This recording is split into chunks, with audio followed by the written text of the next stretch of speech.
रहस्यमयी घड़ी की कहानी। एक छोटे से गांव में आरव नाम का एक लड़का रहता था। उसे पुरानी चीजें इकट्ठा करने का बहुत शौक था।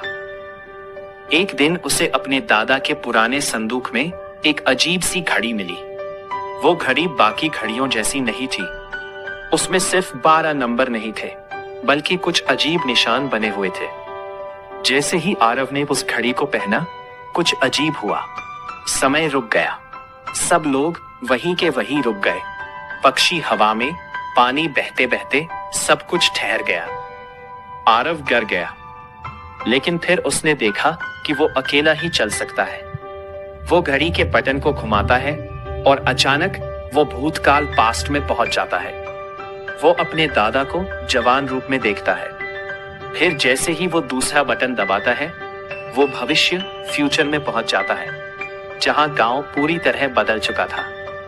अब आरव को समझ आया कि ये कोई साधारण घड़ी नहीं, बल्कि समय को नियंत्रित करने वाली घड़ी है।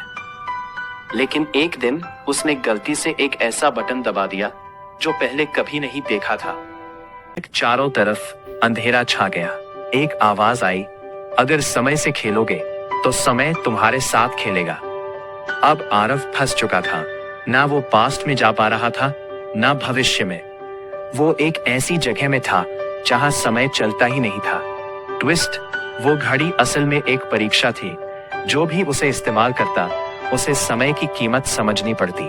ना कोई आवाज, ना कोई इंसान, बस सन्नाटा। अचानक उसके सामने एक हल्की सी रोशनी चली और वहां एक बूढ़ा आदमी खड़ा था।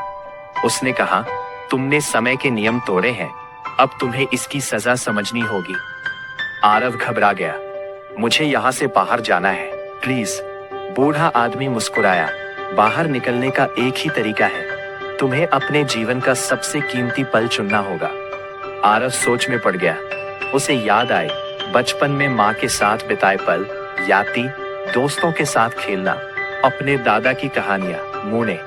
लेकिन जैसे ही वो एक पल चुनने वाला था, उसे समझ आया, हर पल की अपनी कीमत होती है। कोई भी पल छोटा या बेकार नहीं होता। आरव ने कहा, मैं कोई एक पल नहीं चुन सकता, क्योंकि मेरे लिए हर पल खास है। कुछ सेकंड के लिए सब शांत हो गया। फिर अचानक वो घड़ी चमकने लगी और वो रहस्यमय आवाज फिर आई, तुमने सही समझा, समय को बांटा नहीं जा सकता। अगले ही पल आरव अपने कमरे में वापस था। सब कुछ सामान्य था।